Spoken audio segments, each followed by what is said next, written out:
have you all here. Thanks for coming. A little bit of background on me. I've been in the natural language processing space for about 10 years now. We're going on 10 years here shortly. During that time, I've been in consulting, so I build custom NLP solutions for clients, like Fortune 500 type companies, like all the big companies in the US. And I've had a lot of failures, a lot of lessons learned over building these custom solutions for clients that I work with.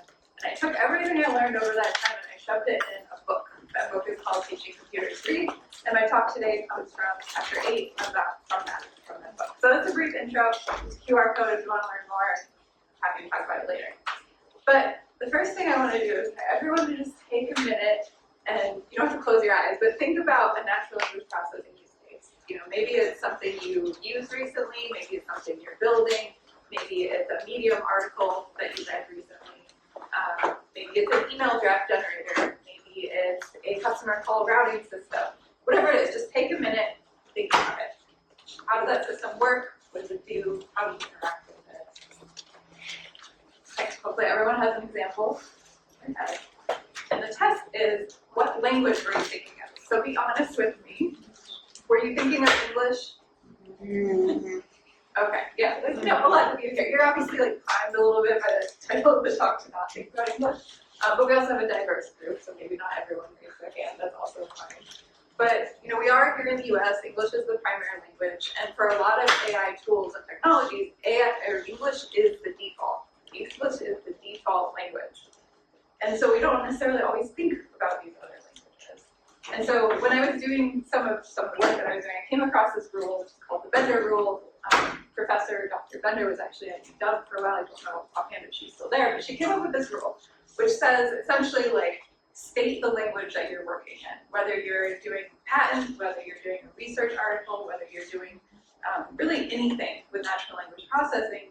Don't have people just assume that you're working in English. State that you're working in English. That matters, because otherwise people just kind of look at your work and you're building this NLP solution and maybe it works the same for every language. If you say this solution is 95% accurate, but you don't say in English, then that gives you, as she says, a false veneer of language independence to the work. And so this is really important. You know, we're talking about diversity in data science. This is one aspect of diversity in data science, which is not everything is English. So why does it matter? It has to do with the inherent bias that we then see. So there are these great plots that I pulled from whatever the website was called, Statista. The top plot is the most common languages that you find on the web as of last year. And I apologize, the labels are probably a little hard to see, but the top one up there is English. It's half of all the internet data. And you can see it's an extremely skewed plot. And then if you look at the bottom graph here, English is still the top bar, but it's not nearly as skewed, right? There's a lot of other languages that are spoken across the world. So the top language reflects the data that exists out there. And the bottom represents reality, what people are actually speaking on a day-to-day basis. And these two are very different. And if you're able to see the labels, you'll see actually only about half of those languages even overlap between those two plots. And that's the problem, mostly because we all use LLMs like on a daily basis now, right? And so does everyone else. LLMs are built on web data. That means half of the data that they're using is English. And that means that there's a huge bias in our data. And when we talk about LLMs and how great they are and all these benchmarks that they hit, remember that the implicit thing that they're not saying is in English. So that's why this is important. And I have a couple just very quick examples to kind of bring this to life a little bit. And a lot of what I've done over the years is extracting information from documents.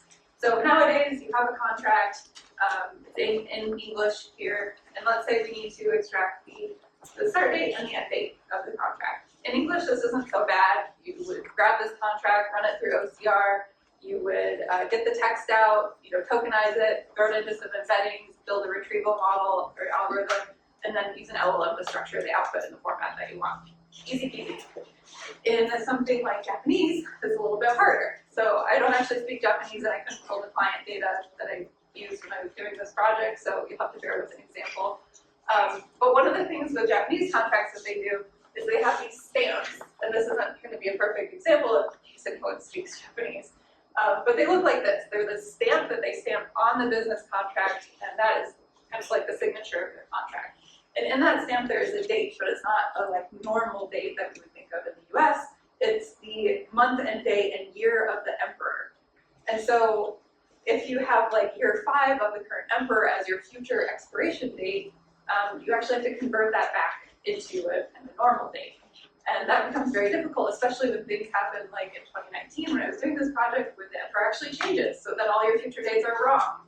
And how do you deal with that? So at every step of the way, with an example like this, your job is harder as a data scientist. You're not working in English anymore. And the tools just aren't as good as they are in English, as well as just other differences that you see with working with other languages. Okay, so why is it so much harder when we are working in other languages? And these are just a few reasons, but maybe more of the most common reasons. One is non-Latin characters. So in English, we have all Latin characters. There's also only 26 of them, plus numbers. It's not that many characters, and they're all pretty common. The characters that we see, A, B, C, D, etc., in English, they're present in a lot of other languages as well. That's not true of all languages. Some languages have characters that are very specific to that language or just aren't very common. And a good example of that is those non-Latin characters.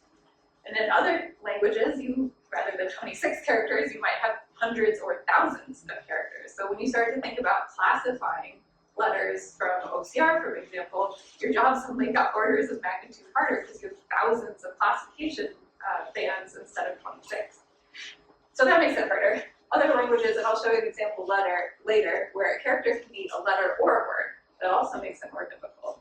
In English, you need multiple letters to make up a word most of the time. Then, I already talked a little bit about data availability. Some languages just don't have as much data available to train models and LLMs and such. And that makes it harder because less data, less good of a tool, right?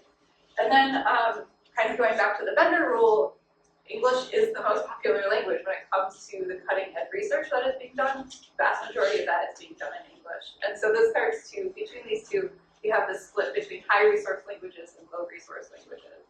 And then there's also the specificity of the domain, which can just create more complexity and more difficulty.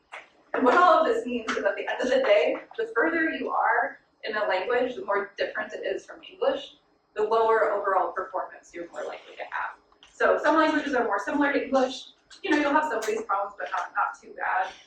Languages that are very different from English, you're going to have kind of a more and more degradation of your overall tool effectiveness. Okay, so that all sounds terrible. So how does this actually impact how we should build these types of solutions? And it always comes back to is critical thinking. So what does my data look like? If I have a corpus of natural language documents, what language is it in? Or languages, multiple might it be in?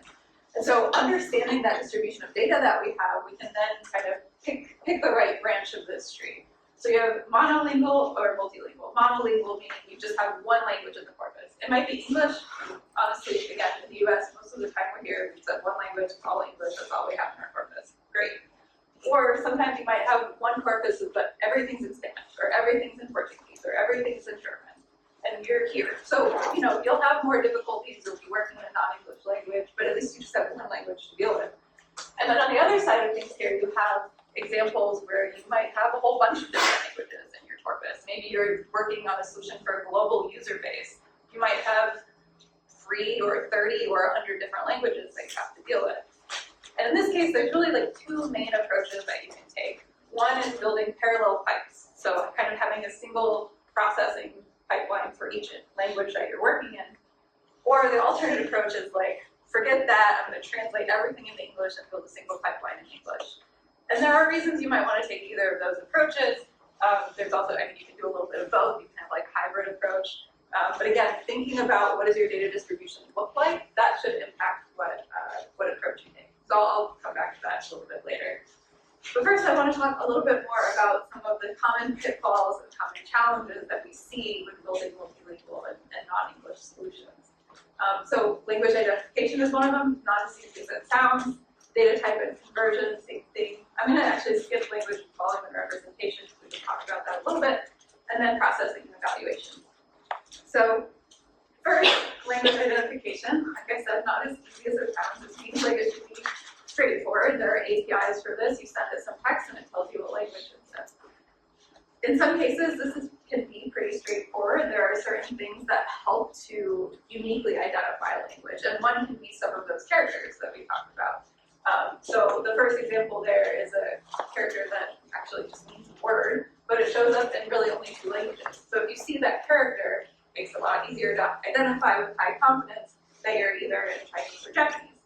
And then Norwegian has this unusual O/ character. If you see that, you're looking at Norwegian, right? And so these kind of unique characters help to more confidently say, like, this is the language that you're seeing in your corpus.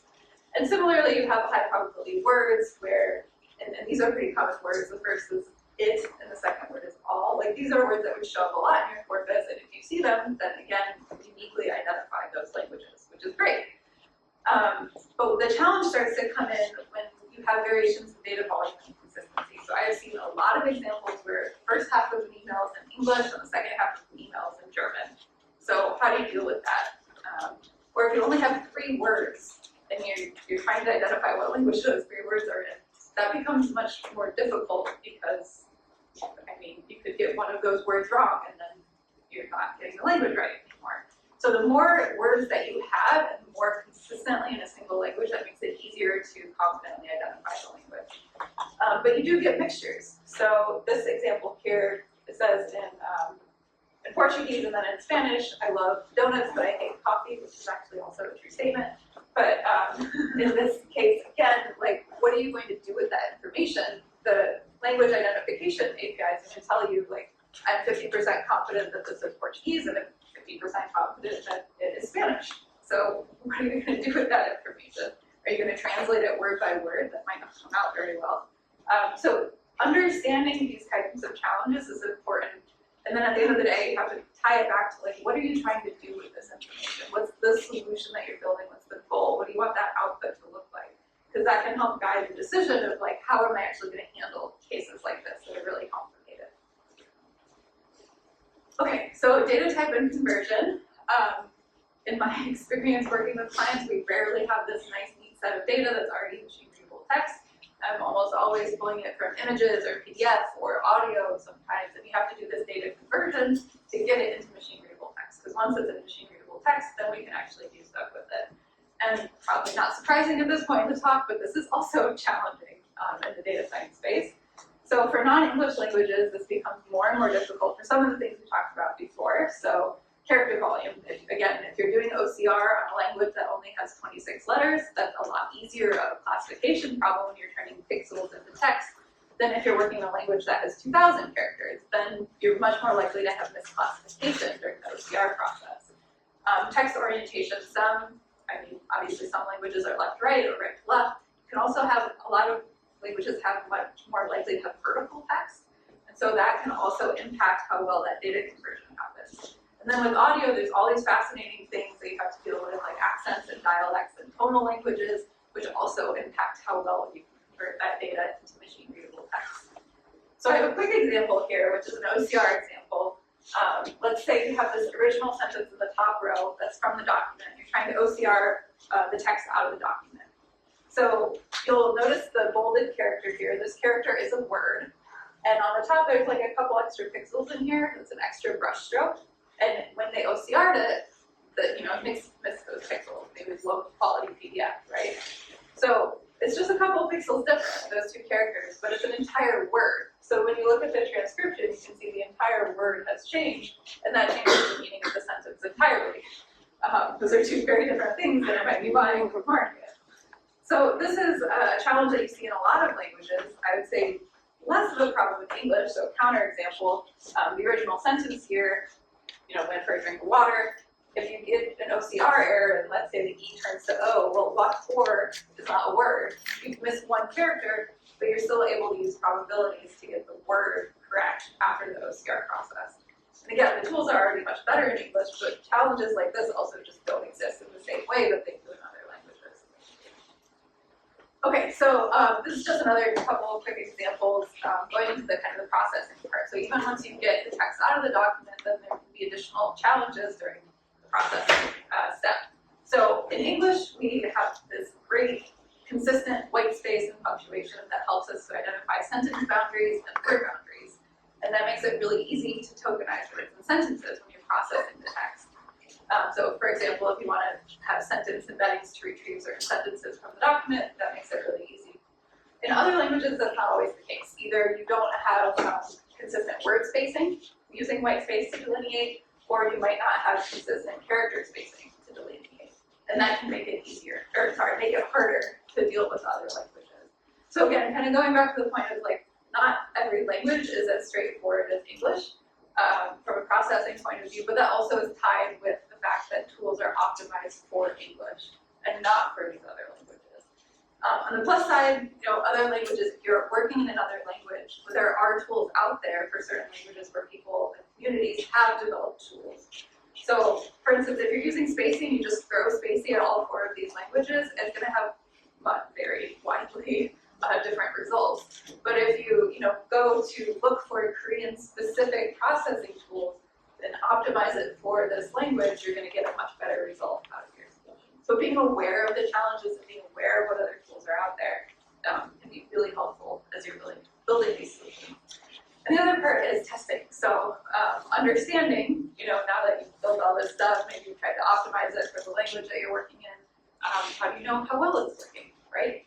So a couple of thoughts on how you evaluate and manage testing multi-language solutions or non-English solutions.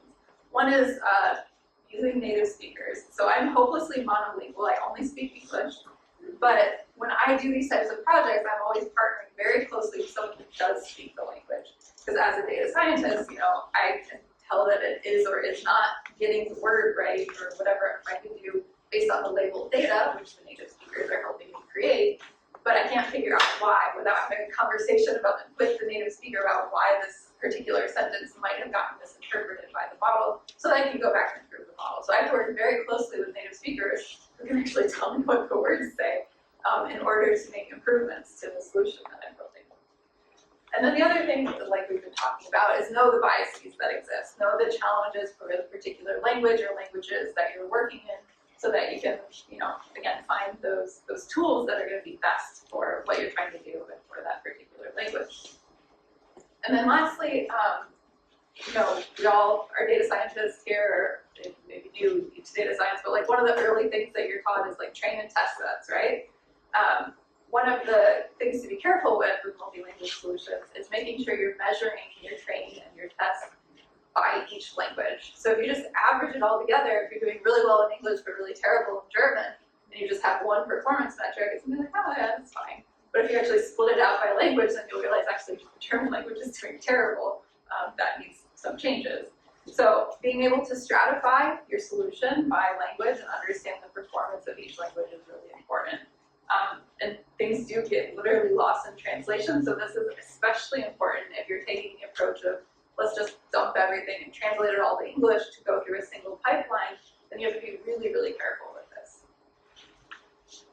Okay, so one thing to just talk about really quickly, because I harp on this quite a lot in the book, but it's also, I think, important as data scientists that we think critically about what are we trying to do and picking the right tool to do that thing.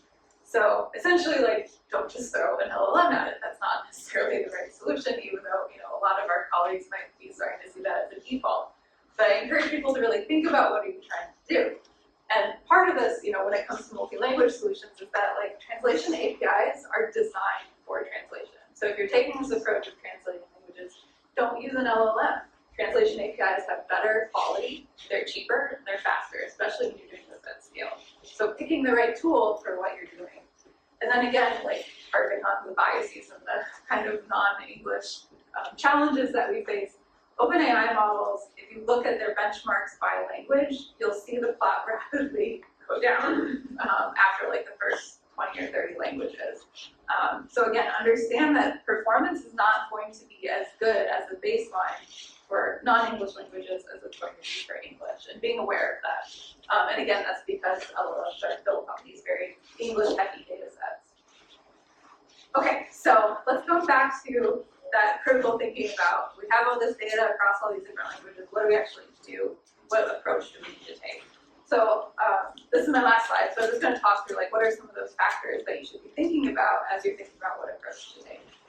So like I was saying before, one big one is like how many languages do you have to deal with? If you only are dealing with 3 languages, then taking this approach of building a separate pipeline and optimizing each of those pipelines for each language is going to be more feasible. If you're dealing with 100 languages, maybe not so much. That's going to be like way too much time and effort to build an individual pipeline. So you might have to take this approach of translate everything into English and then build a single pipeline. And again, you can have a hybrid of these approaches. One of the things you should also consider is like how much data do you actually have in each of these languages. You might not have enough data to really be able to separate your pipelines and optimize and train and test by each individual language. So again, that should impact the decision as well. And then if you're taking this approach of building a pipeline for each language, that means you can optimize each pipeline using different tools, using different parameters to really have the highest performance for each language. So if you have a high performance requirement, you probably want to take more of this approach than that approach. If your decent performance is fine, if you make it within the loop to correct things, then kind of that throw everything in a bucket approach might not be so bad. That kind of goes hand in hand with risk. If you have a high risk use case, usually you also need higher performance. And domain-specific use cases is kind of similar. If you have very jargony language, you're going to have more of these nuances from language to language. And again, that's where things like get literally lost in translation. When you have jargon in one language, it does not always translate well to jargon in another language. And then going back to the data, more complex languages, again, are going to take more effort and more nuance to understand the specific challenges for that language, like the Japanese contract example. Again, you might need to tailor your pipeline for that language. If you have a more common language, English, Spanish, French, German, those are all pretty similar languages. Which goes to the very last point here, which is when languages are more different from one another, it's harder to put them into a single pipeline and expect good results for both of those languages. So German and Korean, 2 very different languages. It's going to be hard to build a single pipeline that optimizes performance for both of those. If you have 2 languages that are more similar, German and French, then if you throw them into the same pipeline, there's fewer differences. They use a similar character set, things like that. You're going to have fewer challenges optimizing one single pipeline for those 2 languages that are very similar. So with that, I think I'm a little bit over time. I'm sorry, Rebecca, but sorry, I did forget one last bullet point, but I mentioned like the downside of this approach is you need to have budget and people at the time and data, and that doesn't always exist. So sometimes, for better or worse, you kind of have to use the other approach because you don't have the budget for it. Okay, sorry, now I'm done. Thank you. One question? We have time for one question. Okay, so your hand first. You've talked a lot about the difficulties of using non-English languages. Are there any strengths inherent in any other language that we simply don't have, like the tools in English because of the way English This is the actual structure. Yeah. Well, are there any languages where they have such significant structural advantages that we should be looking at them for data science work because of their strengths? Yeah, that's a good question. I wouldn't call myself a linguist by any means, so I might not have the best answer to that question. But I know there are some languages where the dictionary itself is like larger or smaller, and I think languages where the dictionary is smaller, there's less variation. If your dictionary is only 3,000 words instead of 300,000 words, then it's going to be easier to build and test data science solutions for that. But then you also miss out on all the complexity. If you smooth out all of the challenges, then your tools will be limited by what your data kind of allows you to model, if that makes sense. Yeah. So I think there are pros and cons, but I think those languages are out there. But yeah, not really good. So.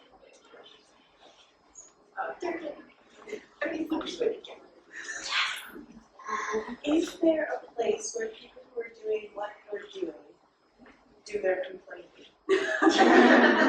Like, where can we find the other books of the issues we There want to probably is a Substack comment or a Reddit on it as well.